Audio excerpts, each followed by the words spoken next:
Welcome to my channel. ಇವತ್ತೊಂದು ಕ್ರೋಶ ಬರದೇ ಇದ್ರೂ ಸಹ ಹೇಗೆ ಒಂದು ಸ್ಯಾರಿ ಕುಚ್ಚನ್ನು ಹಾಕ್ಕೊಳ್ಳೋದು ಬ್ರೈಡಲ್ ಆಗಿ ಅಂತೇಳಿ ತೋರಿಸ್ಕೊಡ್ತಾ ಇದ್ದೀನಿ. ತುಂಬ ಈಸಿ ಇದೆ, ಬಿಗಿನರ್ಗೂ ಸಹ ಹೆಲ್ಪ್ ಆಗುತ್ತೆ. ಫಸ್ಟ್ ನೀವು ಇದೇ ರೀತಿ 152 ದಾರವನ್ನು ಸುತ್ತಿಟ್ಕೊಂಡು ಫೋಲ್ಡ್ ಮಾಡ್ಕೊಂಡು ಇಟ್ಕೊಂಡಿರಿ. ಹಾಗೆ ಈ ರೀತಿ ರಿಂಗ್ ಬೀಡ್ಸಸ್ ಯಾವುದಾದ್ರೂ ಡಿಸೈನ್ದು ತೊಗೊಬೋದು, ಬಟ್ ರಿಂಗ್ ಬೀಡ್ಸಸ್ಸೇ ಹಾಕಬೇಕು. ಹಾಗೆ ಜರಿ ಥ್ರೆಡನ್ನ ಈ ರೀತಿ ನಾರ್ಮಲ್ ಸೂಜಿಯಲ್ಲಿ ಮಾಡ್ಕೊಂಡು ಇಟ್ಕೊಂಡಿದ್ದೀನಿ. ಫಸ್ಟ್ ನೀವೇನು ಮಾಡಬೇಕಂದ್ರೆ ಈ ಒಂದು ನಾಟ್ ಹಾಕ್ಕೊಳ್ಳಿ. ಲಾಸ್ಟಲ್ಲಿ ಈ ಒಂದು ಜರಿ ಥ್ರೆಡ್ಗೆ, ಸಾರಿ ಫಾರ್ ಡಿಸ್ಟರ್ಬೆನ್ಸ್. ಲಾಕ್ ಆದಮೇಲೆ ಈ ರೀತಿ ಫಸ್ಟ್ ನೀವೊಂದು ಮಾರ್ಕ್ ಮಾಡ್ಕೊಬೋದು, ಇಲ್ಲ ಡೈರೆಕ್ಟ್ಲಿ ನೀವು ಮಾಡ್ತೀನಿ ಅಂದ್ರೂ ಮಾಡ್ಬೋದು. ಎರಡನ್ನೂ ಹೇಳ್ತೀನಿ ನಿಮಗೆ. ಫಸ್ಟ್ ಇದು ಒಂದು ಪಾಯಿಂಟ್ ಮಾಡಿ ಈ ರೀತಿ ಸೂಜಿಯನ್ನು ಹೋಲ್ ಸೈಡಿಂದ ಪೋಣಿಸಿ ಇಟ್ಕೊಂಡಿರಿ. ಮತ್ತು ಈ ಒಂದು ದಾರಕ್ಕೆ ಆ ರಿಂಗ್ ಬೀಡ್ಸನ್ನು ಈ ರೀತಿ ಜಾಯಿನ್ ಮಾಡಿ ಇನ್ಸರ್ಟ್ ಮಾಡಿ, ಮತ್ತು ಮೇಲ್ಗಡೆಯಿಂದ ಅದೇ ಒಂದು ಇದಕ್ಕೆ ಹೋಲ್ ಮಾಡಿ ಮೇಲ್ಗಡೆಯಿಂದ ದಾರನ ತಂದು ಈ ಒಂದು ರಿಂಗ್ ಬೀಡ್ಸನ್ನು ಈ ರೀತಿ ಟೈಟ್ ಮಾಡಿ, ಮತ್ತು ಇನ್ನೊಂದು ಲಾಕ್ ಮಾಡಿ ಇನ್ನೊಂದು ಬಾರಿ, ಏಕೆಂದರೆ ಬಿಚ್ಚೋಗಬಾರ್ದು ಅನ್ನೋದಕ್ಕೆ ಇನ್ನೇನಿಲ್ಲ. ಈ ರೀತಿ ಲಾಕ್ ಆದಮೇಲೆ ಸ್ವಲ್ಪ ಕೆಳಗಡೆ ಜರಿಸಿ, ಬಟ್ಟೆ ಮೇಲೆ ಲಾಕ್ ಮಾಡೋದು ಬೇಡ, ಸ್ವಲ್ಪ ಬಟ್ಟೆಯಿಂದ ಸೈಡಲ್ಲಿ ಈ ಒಂದು ಕಾರ್ನರಲ್ಲಿ ಇರಬೇಕಾಗತ್ತೆ. ನಾಟ್ ಹಾಕಿ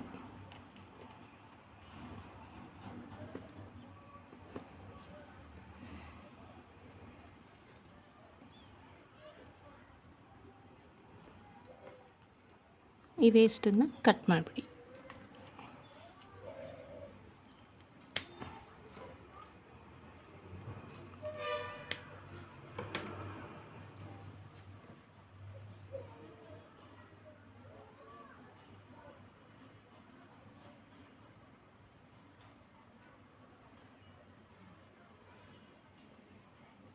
ಮತ್ತು ಇವನ್ ನೆಕ್ಸ್ಟ್ ಗ್ಯಾಪಲ್ಲಿ ಈ ರೀತಿ ಬೆರಳನ್ನು ಇಟ್ಟು ಸ್ಪೇಸ್ ತೊಗೊಂಡು ನೆಕ್ಸ್ಟ್ ಈ ಪಾಯಿಂಟ್ ಮಾಡಿಕೊಂಡು ಇಲ್ಲಿ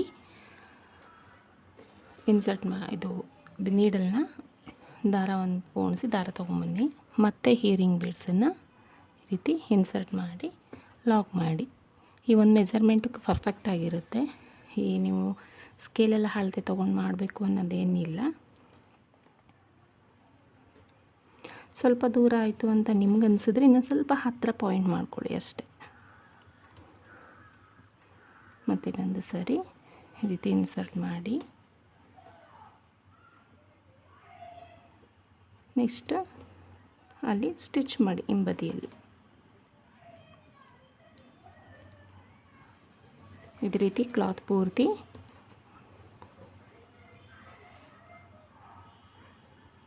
ಈ ರೀತಿ ಈ ಒಂದು ರಿಂಗ್ ಬೀಡ್ಸನ್ನು ಜಾಯಿನ್ ಮಾಡ್ತಾ ಬನ್ನಿ. ಫ್ರೆಂಡ್ಸ್, ಈ ರೀತಿ ಸ್ಯಾಂಪಲ್ ಕಟ್ಟಿದ್ದೀನಿ, ತೋರಿಸ್ತೀನಿ ನಿಮಗೆ. ಈ ರೀತಿ ದಾರ ಥ್ರೆಡನ್ನು ಈ ರೀತಿ ಸುತ್ತಿಟ್ಕೊಂಡು ಸೂಜಿಗೆ ಇನ್ಸರ್ಟ್ ಮಾಡ್ಕೊಳ್ಳಿ. ನೆಕ್ಸ್ಟು ಆ ಒಂದು ರಿಂಗ್ ಬೀಡ್ಸಸ್ ಇದೆಯಲ್ಲ, ಆ ರಿಂಗ್ ಬೀಡ್ಸಸ್ ಒಳಗಡೆ ಹೋಗಿ ಇನ್ಸರ್ಟ್ ಮಾಡಿ ಈ ರೀತಿ ಕುಚ್ಚಿಗೆ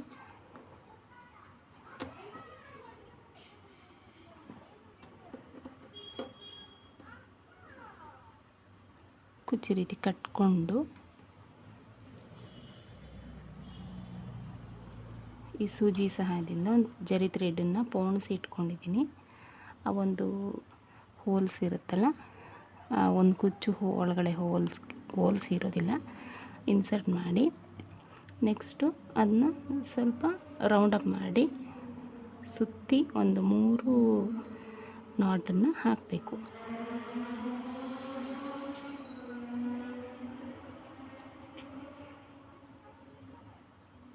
ಈ ರೀತಿ 3 ನಾಟನ್ನು ಹಾಕಬೇಕಾಗುತ್ತೆ.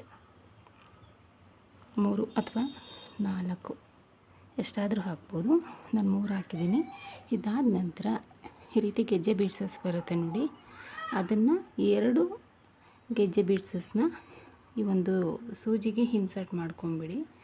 ಇನ್ಸರ್ಟ್ ಮಾಡ್ಕೊಂಡ್ಮೇಲೆ ನೆಕ್ಸ್ಟು ಈ ಬದಿಯಿಂದ ಈ ಬದಿಗೆ ಒಂದು ಸ್ಟಿಚ್ ಮಾಡಿ.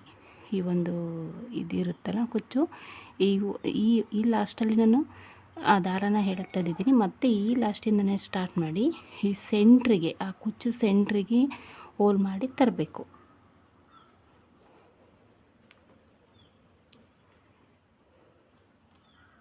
ಈ ರೀತಿ ಬರುತ್ತೆ. ಸ್ವಲ್ಪ ಫ್ರೀ ಆಗಿದ್ದಾಗಲೇ ಫ್ರೀ ಮಾಡ್ಕೊಂಡು ದಾರನ ಈ ರೀತಿ ಸೈಡ್ ಬದಿಗೆ ಈ ಥರ ತಳ್ಕೊಂಡು ನಡುವೆ ಗ್ಯಾಪನ್ನು ಬಿಡಿಸ್ಕೊಳ್ಳಿ. ನೆಕ್ಸ್ಟು ಈ ಹಾರ್ಟ್ ಬೀಡ್ಸ್ ಇದೆಯಲ್ಲ, ಅದನ್ನು ಮೇಲ್ಭಾಗದಿಂದ ಇನ್ಸರ್ಟ್ ಮಾಡಿಕೊಂಡು ಈ ರೀತಿ ಕುಚ್ಚು ಮೇಲೆ ಬರೋ ಥರ ಆ ಕೆಳಗಡೆ ಆ ಸ್ಪೇಸ್ ನೋಡಿಕೊಂಡು ಆ ಕೆಳಗಡೆ ಸೂಜಿನ ಹೇಳೋಕ್ಕಂದು ಲಾಕ್ ಮಾಡಿ.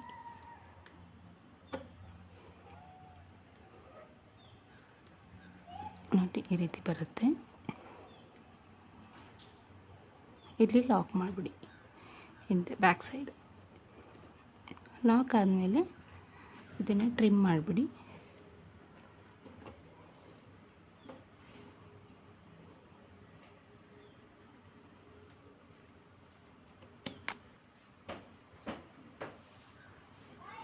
ನಂತರ ಸ್ವಲ್ಪ ಕೈಯಲ್ಲಿ ಈ ರೀತಿ ಮೇಲೆ ಏನಾದರೂ ಹೋಗಿ ಈ ಥರ ಬೀಡ್ಸಸ್ ಆ ಕಡೆ ಈ ಕಡೆ ಆಗಿರುತ್ತೆ. ಕೈಯಲ್ಲಿ ಬೆರಳು ಸಹಾಯದಿಂದ ಈ ರೀತಿ ಸರ್ ಮಾಡಿದ್ರೆ ನೋಡಿ ಹಾರ್ಟ್ ಬೀಡ್ಸ್ ಗೆಜ್ಜೆದು ಕುಚ್ಚು ರೆಡಿ ಆಯಿತು. ಎಷ್ಟು ಕ್ಯೂಟಾಗಿ ಕಾಣಿಸ್ತಾ ಇದೆ ಅಂತ ನೀವೇ ನೋಡ್ತಾ ಇರ್ಬೋದು. ತುಂಬ ಚೆನ್ನಾಗಿ ಕಾಣಿಸ್ತಾ ಇದೆ 3 ಕುಚ್ಚುಗಳು. ಪೂರ್ತಿ ನಿಮಗೆ ಮಾಡಿ ಯಾವ ರೀತಿ ಕಾಣಿಸುತ್ತೆ ಅಂತ ಹೇಳಿ ನಿಮಗೆ ತೋರಿಸ್ತೀನಿ.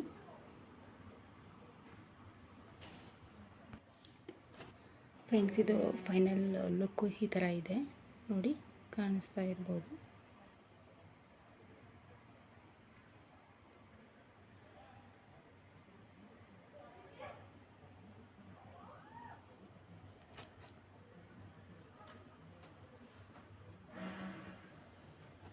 ಈ ಹಾರ್ಟ್ ಬೀಡ್ಸು ತುಂಬ ಹೈಲೈಟಾಗಿ ಕಾಣಿಸ್ತಾ ಇದೆ.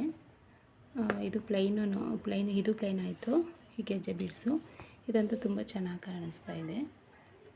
ನಾನು 2 ಡಿಸೈನು ಡಿಫ್ರೆಂಟ್ ಆಗಿರಲಿ ಅಂತ ಹಾಕಿದೆ ಇದನ್ನು. ಇದಕ್ಕೆ ನೀವು ಚಾರ್ಜ್ 500ವರೆಗೂ ಸಹ ನೀವು ಚಾರ್ಜ್ ಮಾಡ್ಬೋದು ಫ್ರೆಂಡ್ಸ್. ಇದಕ್ಕೆ ತುಂಬ ಚೆನ್ನಾಗಿದೆ ಮತ್ತು ಟೈಮ್ ಹಿಡಿಯುತ್ತೆ. ಈ ಬೀಡ್ಸಸ್ಸು ಚಾರ್ಜಸ್ಸು ಸಹ ತೊಗೊಳ್ತೀವಲ್ಲ, ಹಾಗಾಗಿ 500ವರೆಗೂ ನೀವು ಚಾರ್ಜ್ ಮಾಡ್ಬೋದು. ಹಾಗೂ ಪ್ಲೇಸ್ ಆಫ್ ಡಿಪೆಂಡ್ ಆಗಿರುತ್ತೆ. ಈ ಒಂದು ವಿಡಿಯೋ ನಿಮಗೆ ಇಷ್ಟ ಆಗಿದರೆ ಲೈಕ್ ಮಾಡಿ, ಶೇರ್ ಮಾಡಿ. ಹೊಸಬರು ಯಾರಾದರೂ ನನ್ನ ಚಾನಲ್ನ ನೋಡ್ತಾ ಇದ್ದರೆ ದಯವಿಟ್ಟು ಸಬ್ಸ್ಕ್ರೈಬ್ ಮಾಡ್ಕೊಳ್ಳಿ. ಬೆಲ್ ಬಟನನ್ನು ಒತ್ತಿದ್ರೆ ನನ್ನ ಯಾವುದೇ ವಿಡಿಯೋಸ್ ಹಾಕಿದ್ರೂ ನನ್ನ ಒಂದು ಚಾನಲಿಂದ ನಿಮಗೆ ತಲುಪುತ್ತೆ. Thank you for watching.